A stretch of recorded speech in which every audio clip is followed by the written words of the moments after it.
Saudara-saudara, pada pagi hari ini tema yang akan kita renungkan bersama diambil dari Injil Yohanes pasal yang ke-20, saudara.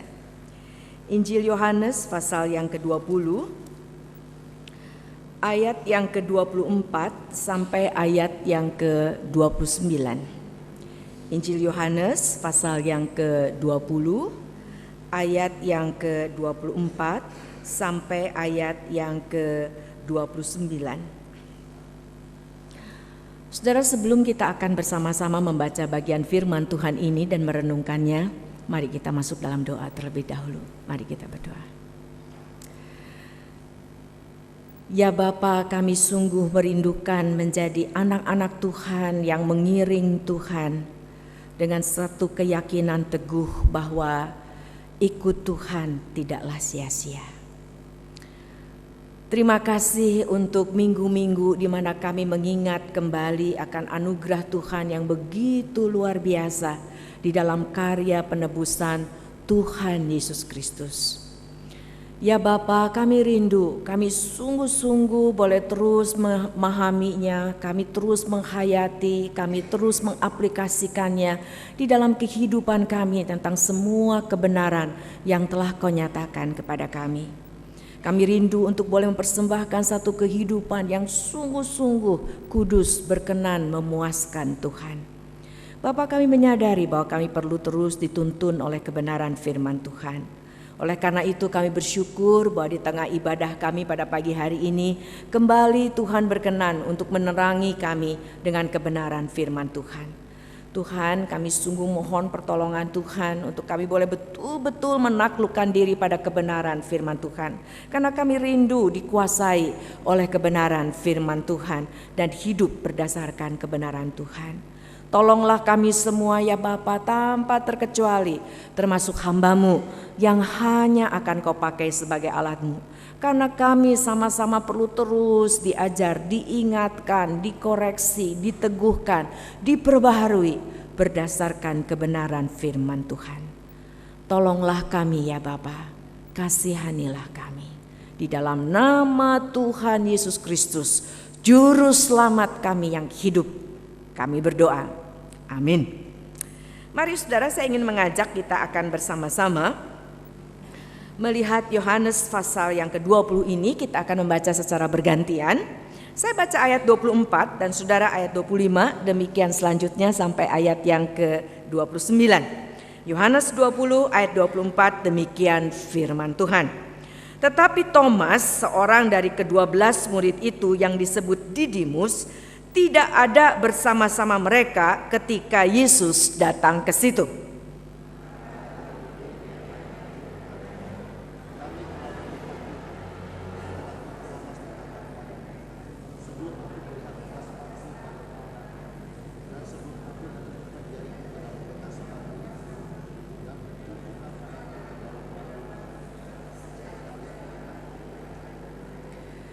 Delapan hari kemudian murid-murid Yesus berada kembali dalam rumah itu dan Thomas bersama-sama dengan mereka.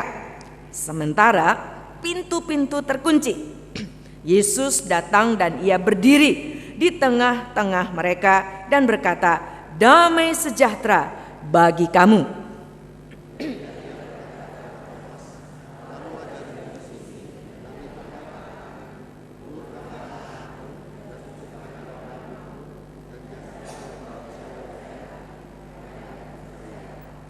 Thomas menjawab dia, "Ya Tuhanku dan Allahku."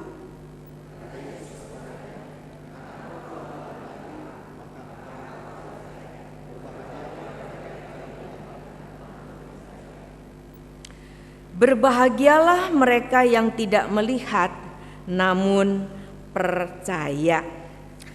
Saudara-saudara, saya ingin kita bersama-sama melihat satu bagian firman Tuhan lagi yang diambil dari Ibrani. Mari saudara, kita akan lihat bagian itu. Kita lihat Ibrani pasal yang ke-11. Ibrani pasal yang ke-11. Kita lihat ayat yang pertama, Ibrani 11 ayat yang pertama. Saya bacakan bagi saudara-saudara sekalian. Iman adalah dasar dari segala sesuatu yang kita harapkan dan bukti dari segala sesuatu yang tidak kita lihat. Saudara perhatikan pernyataan ini. Yang menjadi bukti dari segala sesuatu yang tidak kita lihat, yang menjadi dasar dari pengharapan kita, itu adalah apa saudara? Imannya. Bukan soal lihat dan tidak lihat, tetapi ini dikatakan yang menjadi dasar, yang menjadi bukti adalah iman. Apa maksudnya itu? Saudara, mari kita kembali dulu ke Yohanes 20 tadi. Thomas itu biasanya lalu dijadikan simbol orang yang baru percaya setelah melihat, betul kan ya? Nah, sekarang saudara coba perhatikan kalimat-kalimat ini. Kalau saudara perhatikan di dalam realita kehidupan kita, ya, saudara ada yang udah lihat dengan mata kepala sendiri, tetapi tidak percaya. Ada kan? Ada ya. Jadi bukan persoalan lihatnya ya kalau begitu ya. Ada yang lihat dengan mata kepala sendiri tapi tetap lalu percaya. Jadi ada yang lihat tetap gak percaya. Itu orang-orang Israel yang ada di sekitar Tuhan Yesus, saudara ya. Kurang apa lihatnya, saudara ya. Lihat dengan mata kepala sendiri tetapi tetap tidak percaya. Ada yang lihat, ya ada juga yang percaya, begitu ya. Nah sekarang ada yang tidak lihat, percaya. Ada yang tidak lihat, tetap tidak percaya. Jadi sekarang persoalannya bukan soal lihat tidak melihat, betul nggak saudara ya? Nah kalau kita melihat apa yang coba disajikan oleh Tuhan melalui Injil Yohanes, Tuhan dengan jelas mengatakan, saudara coba lihat di Yohanes pasal yang ketiga, mari kita lihat. Di situ firman Tuhan mengatakan dengan jelas bahwa kalau seseorang itu bisa menerima Tuhan Yesus Kristus sebagai juru selamat pribadi, pada saat seseorang bisa percaya dan menyebut bahwa Tuhan Yesus Kristus adalah juru selamat, dia adalah Tuhan, dia adalah raja dan dari segala raja, maka di Yohanes pasal yang ketiga di situ dikatakan, saudara, ayat yang ketiga, mari saudara saya akan bacakan buat saudara. Bicara kepada Nikodemus pada waktu itu, Yesus menjawab katanya, aku berkata kepadamu, sesungguhnya jika seorang tidak dilahirkan kembali, ia tidak dapat melihat kerajaan Allah. Bukan soal melihat mujizatnya saudara, bukan soal melihat Tuhan Yesusnya, tapi melihat makna dari semuanya itu. Arti semuanya itu bagi saya itu hanya bisa melalui proses kelahiran baru. Makanya di situ dikatakan saudara di ayat yang kelima, mari saudara, aku berkata kepadamu sesungguhnya jika seorang tidak dilahirkan dari air dan roh, ia tidak dapat masuk ke dalam kerajaan Allah. Apa yang dilahirkan dari daging adalah daging dan apa yang dilahirkan dari roh adalah roh. Jadi dengan kata lain saudara dan saya yang setelah jatuh ke dalam dosa yang dikatakan mati, saudara ya, maka saudara dan saya itu perlu dibangkitkan terlebih dahulu. Ada kelahiran baru, firman Tuhan katakan melalui dari karya dari Roh Kudus yang memungkinkan saudara dan saya itu tercelik, menyadari saya ini orang berdosa, menyadari bahwa saya dengan usaha apapun juga tidak bisa kembali kepada Allah, dan menyadari apa arti dari dosa itu. Saudara, dosa itu bukan hanya sekedar kita ini tidak berbohong, kita ini tidak mencuri, kita ini tidak mengingini punya orang, kita ini tidak berzina. Bukan hanya itu, karena firman Tuhan mengatakan kejatuhan manusia ke dalam dosa telah menyebabkan manusia ini kehilangan kemuliaan Allah. Dan itu saudara, ayat itu muncul setelah ada ayat-ayat berikut sebelumnya yang berkata bahwa tidak ada yang benar, tidak ada yang berbuat baik, semua telah menyeleweng. Nah sekarang saudara, kalau mau bicara tidak mencuri, soal tidak berzina, ada orang yang seumur hidupnya tidak melakukan itu, ya kan ya? Kalau mau bicara soal beramal, kalau mau bicara soal baik, itu nggak usah orang Kristen. Lihat sekeliling saudara. Jangan-jangan ada yang lebih berbuat baik dibandingkan dengan saudara dan saya. Betul kan ya?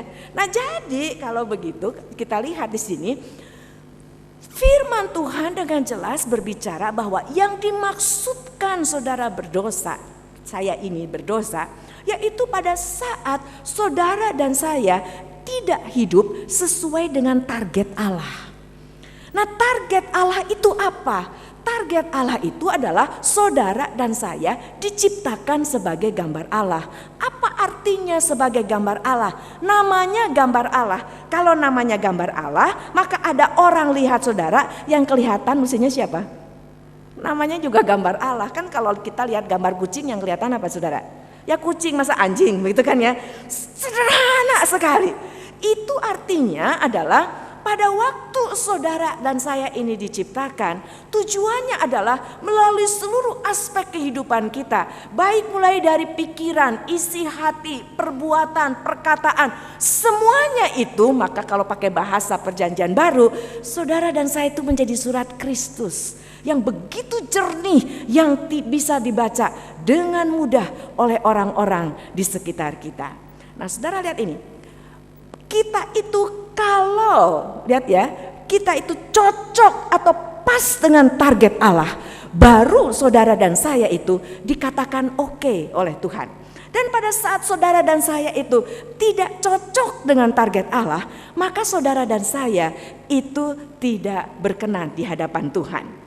Tuhan itu nggak ada lihatnya ini setengah berdosa, 90% benar, 90 enggak, iya, enggak, kena atau tidak kena, jadi gambar Allah atau tidak menjadi gambar Allah. Nah, enggak saudara, lihat ini keseriusan ini, karena nanti kita akan melihat kaitannya apa yang Allah harapkan dari Thomas maupun dari murid-murid yang lain, termasuk saudara dan saya. Kalau saudara betul adalah anak Tuhan, apa yang seharusnya terjadi setelah sekian minggu, dari minggu ke minggu kita kembali diingatkan apa yang sudah Tuhan Yesus lakukan. Jangan sampai makna dan tujuan Tuhan Yesus datang ke dunia ini justru tidak teraplikasi dalam kehidupan saudara dan saya. Nah, saudara lihat ini. Saudara, kalau di perusahaan-perusahaan, ya begitu ya, di perusahaan itu biasanya ada satu, misalnya pembuat TV, begitu kan ya. Itu ada tim quality control, ya. Tim quality control itu memastikan bahwa ini kan target dari pabrik itu, ya. Yang namanya TV itu mesti jernih gambarnya, gitu kan ya. Lalu mesti berjalan gambarnya, begitu kan ya. Kalau gambarnya diem, lihat lukisan aja, nggak usah lihat TV, begitu kan ya. Dan nggak boleh entet-entetan lagi ya, mesti mulus, begitu kan ya. Suaranya juga mesti jernih, jadi gambar mesti kinclong, mesti jernih, suara juga mesti jernih, begitu kan ya. Nah, saudara sekarang, kalau ada pada waktu melalui quality control ini ya, kalau ada satu titik saja terlihat di layar TV itu, lulus gak? 1000 titik, lulus gak? Intinya adalah mau 1000, mau 1 titik, pokoknya kalau tidak kena sasaran atau target atau standar yang dikeluarkan oleh pabrik itu, tetap tidak akan lulus. Nah, sekarang persoalannya ya, mentalitas kita. Soalnya nantinya jadi kemana-mana nih saudara ya. Nanti, saudara pernah ke outlet? Di situ ada yang disebut dengan barang-barang BS, betul kan ya? Itu adalah barang-barang yang tidak lulus quality control, betul kan ya? Kalau saudara perhatikan, itu ada saudara baju-baju dengan merek-merek tertentu ya, dari pabrik-pabrik tertentu. Itu pada waktu dilempar ke outlet yang khusus untuk barang-barang BS ini, saudara perhatikan nggak? Si labelnya itu digunting. Dengan kata lain apa? Pabriknya juga nggak mau ngakuin, saudara. Itu bukan dari kami, sama kami saja sudah ditolak, begitu kan ya? Tapi kan saudara dan saya nggak apa-apa kan, mereknya nggak kelihatan, kayak gitu kan ya. Udah gitu apa? Iya kan cacatnya cuma sedikit juga, kalau nggak terlalu diperhatiin tuh kan nggak kelihatan kan, nggak apa-apa deh. Nah itu kan caranya kita, gitu kan ya. Lah sedikit mah nggak apa-apa, gitu kan ya. Saudara, Tuhan bukan saudara dan saya. Dari kacamata Tuhan tidak begitu cara berpikirnya. Kalau saudara berdosa, saudara berdosa. Saudara tidak berdosa, saudara tidak berdosa. Nah sekarang saudara, apa yang terjadi? Setelah kejatuhan, apa yang disebut dengan kita ini tidak memuliakan Tuhan lagi adalah pada saat kejatuhan kita, yang saudara dan saya inginkan adalah apa?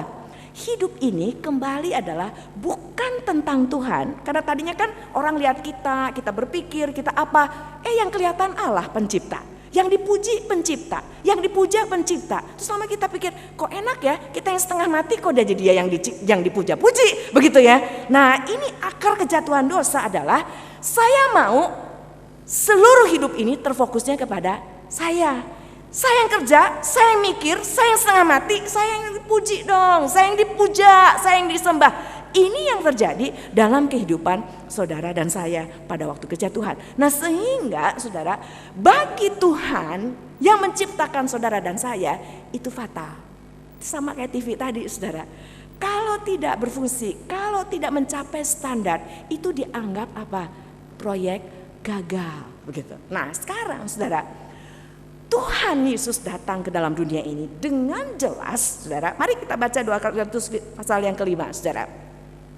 Di 2 Korintus pasal yang kelima, di situ dengan jelas dikatakan di ayat 15. Mari saudara kita baca bersama-sama ya. Ayat 15 sampai 17 kita baca sama-sama ya.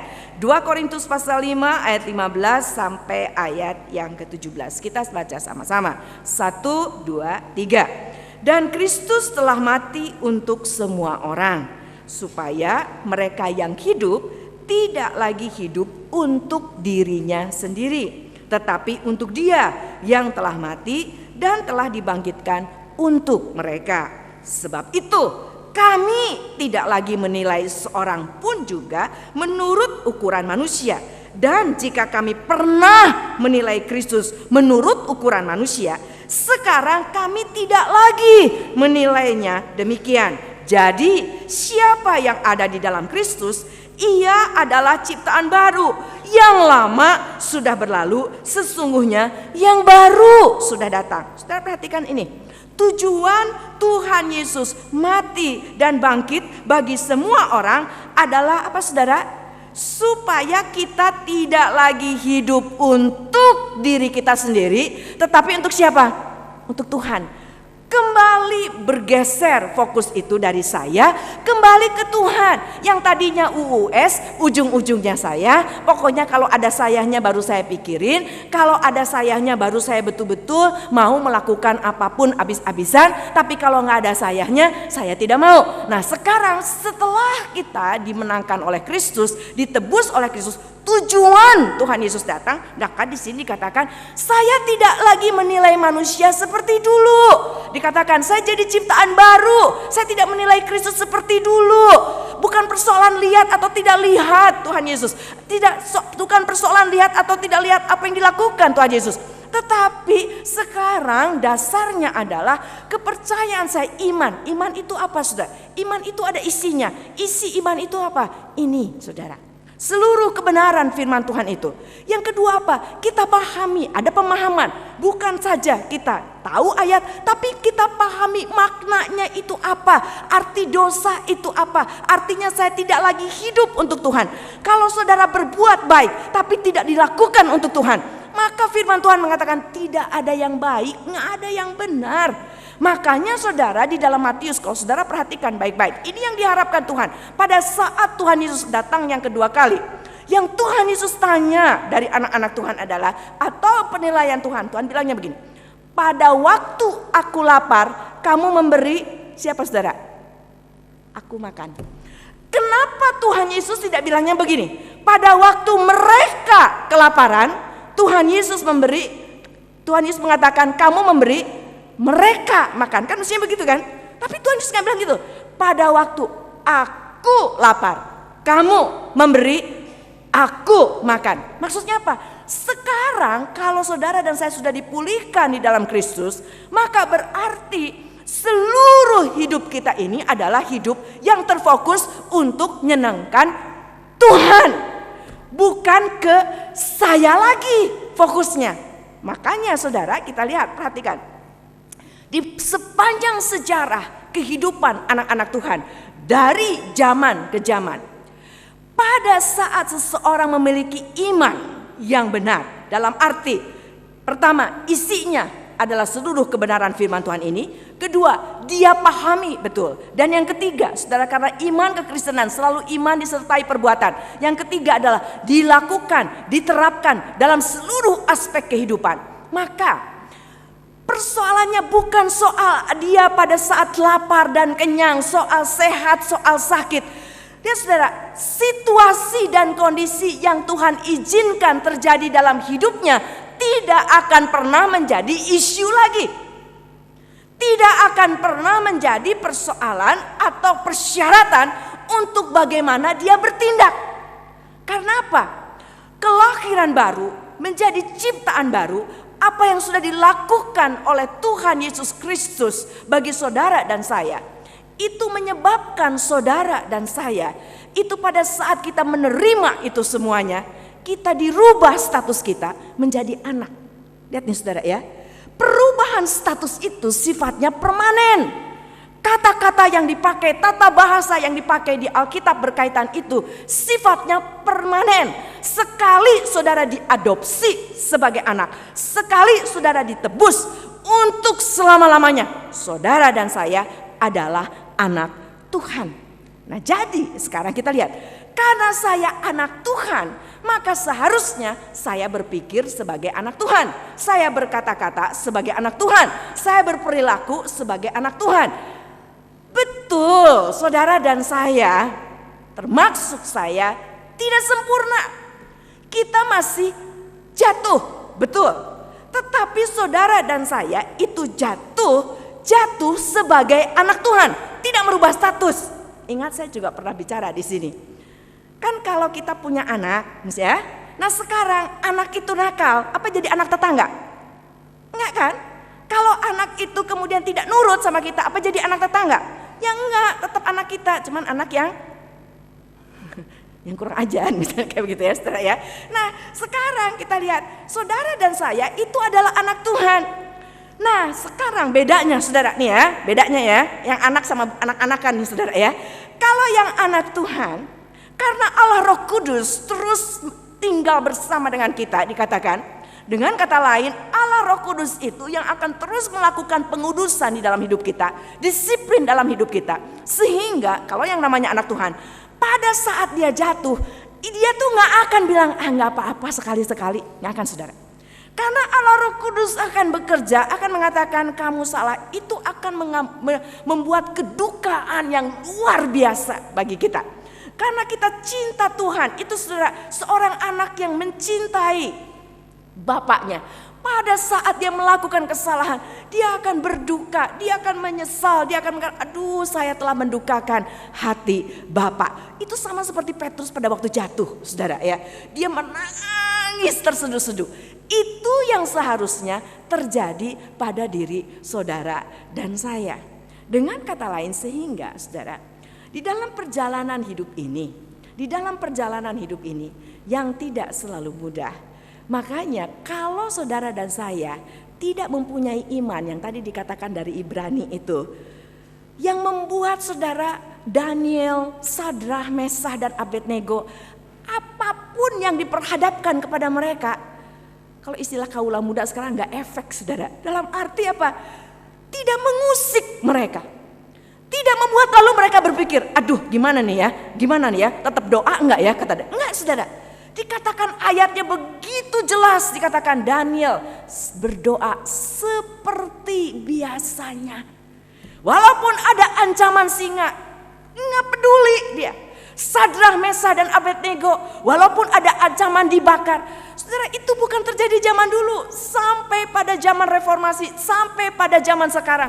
Anak-anak Tuhan yang memiliki iman yang benar, dasar yang benar, tahu kenapa saya percaya, tahu kenapa saya tetap teguh dalam kepercayaan ini. Saudara tidak akan terusik oleh itu semua. Dia akan selalu teguh apapun yang terjadi. Tuhan izinkan dalam hidupnya. Dia pokoknya yang penting apa? Hidup saya untuk Tuhan. Selama saya bisa hidup untuk Tuhan.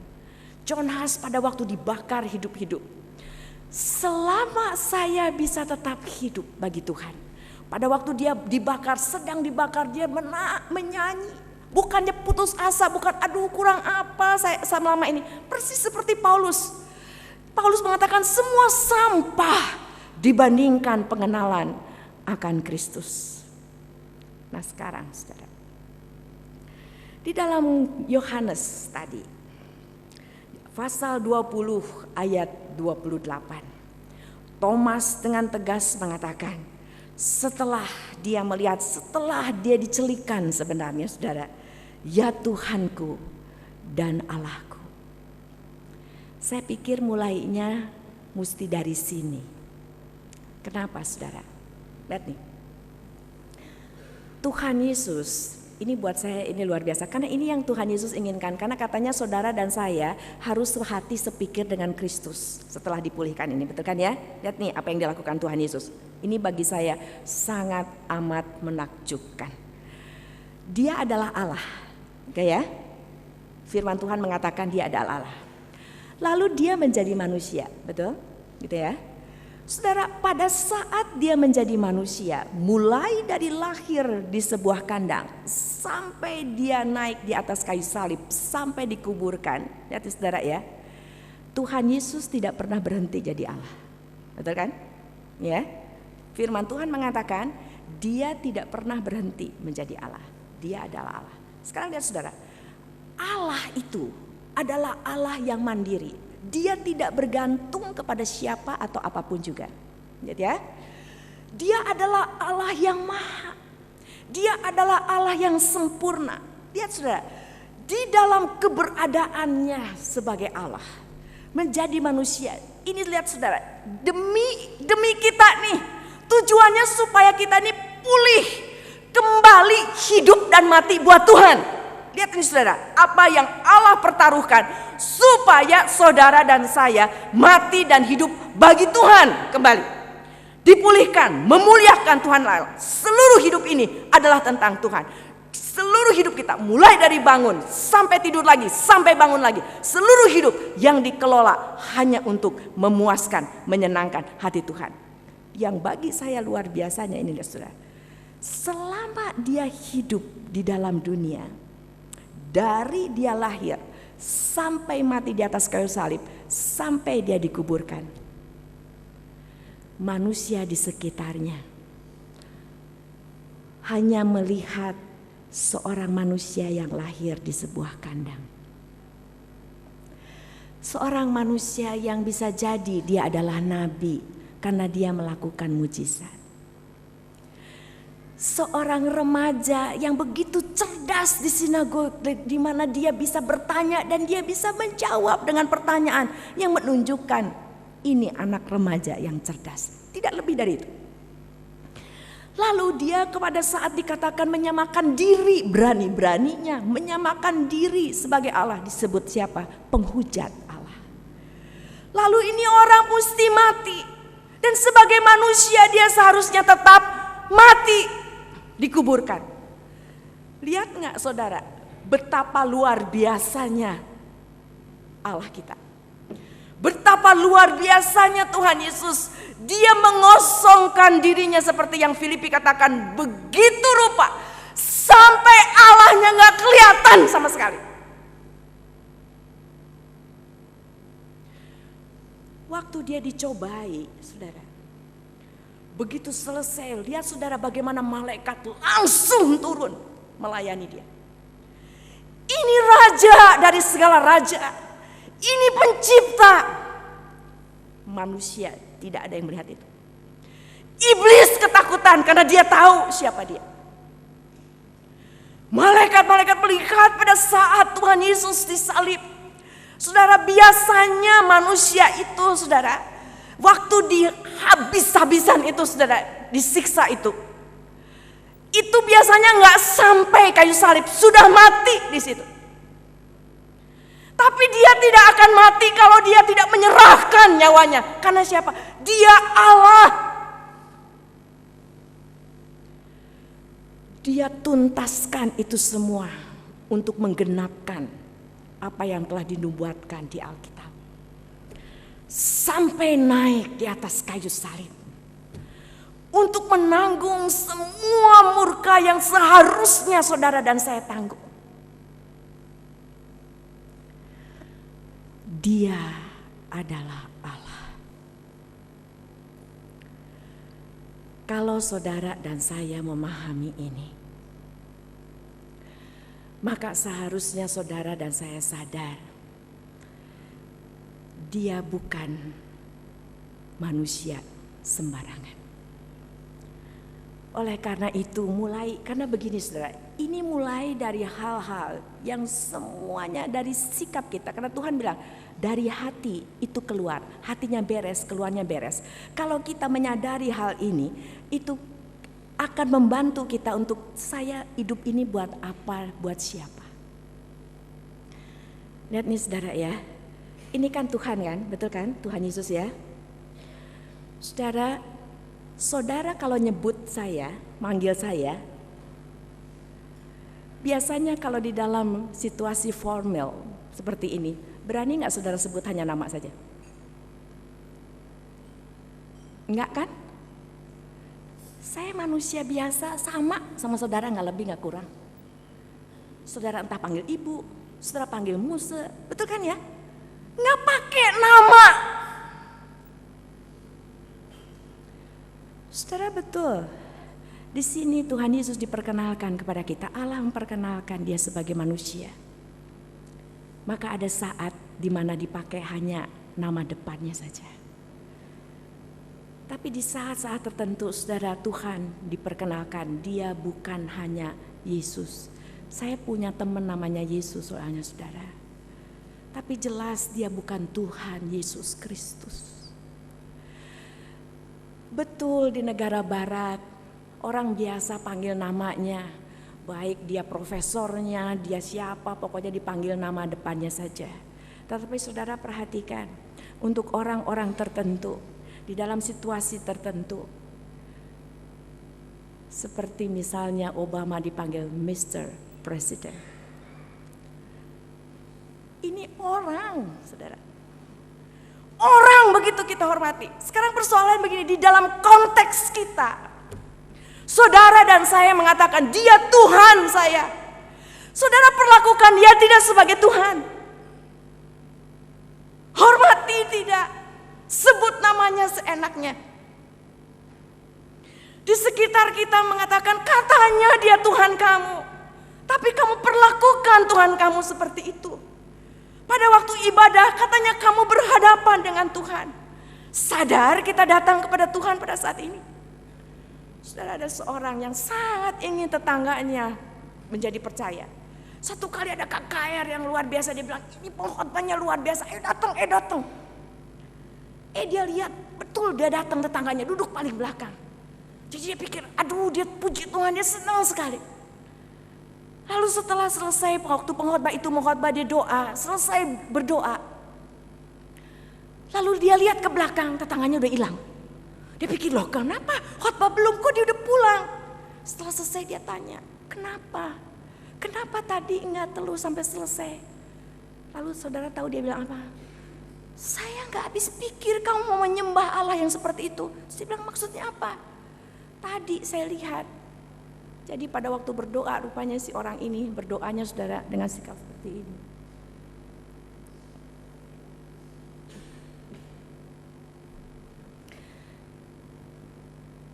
Bagaimana sikap saudara dan saya selama ini?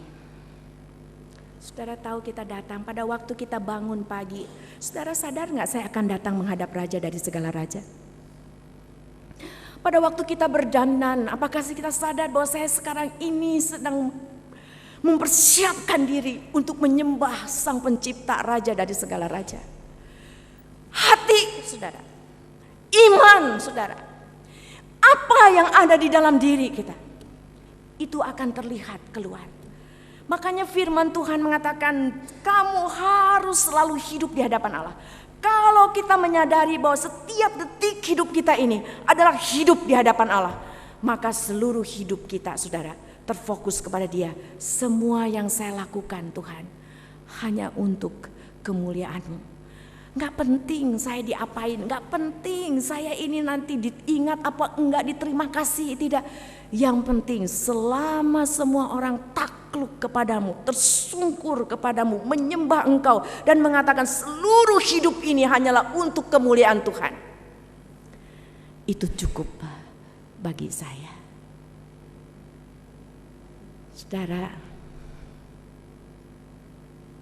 Saudara sudah percaya sekarang?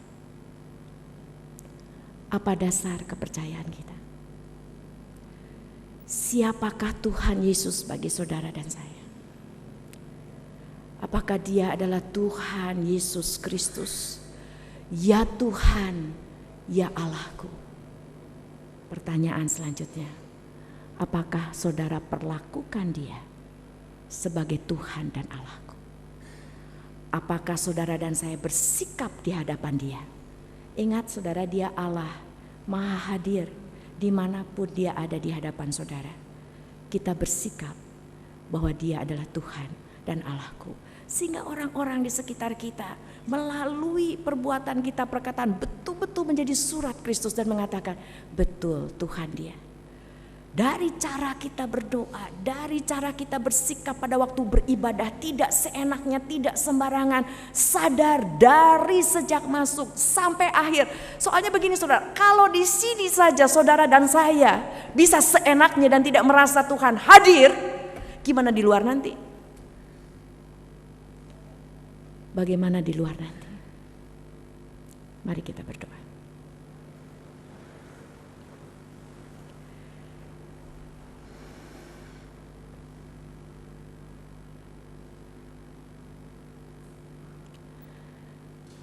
Ya Tuhan dan Allahku,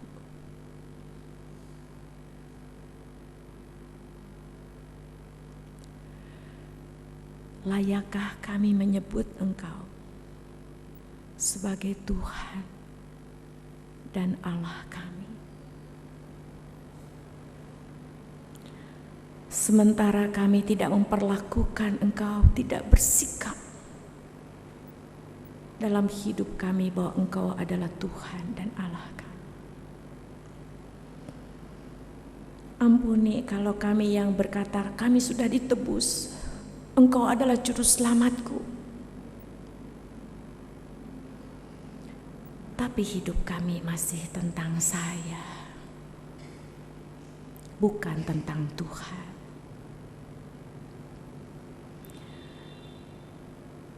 Ya Bapa, kasihanilah kami, kasihanilah kami.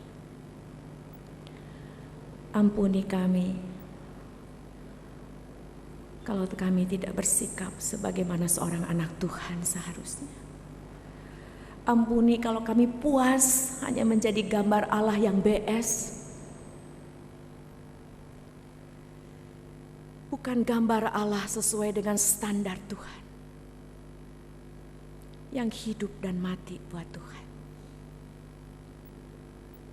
Tolonglah kami ya Bapa. Hamba berdoa bagi jemaat-Mu yang selama ini terus bertekun, ditopang oleh Tuhan dengan kekuatan dari Tuhan, terus terfokus kepada Tuhan. Jatuh bangun dalam terus terfokus kepada Tuhan. Ya Tuhan, sebagaimana firman-Mu kiranya itu terus meneguhkan mereka, bahwa jerih lelah mereka tidak sia-sia. Tolonglah kami sekalian ya Bapa. Di dalam nama Tuhan Yesus Kristus kami berdoa. Amin.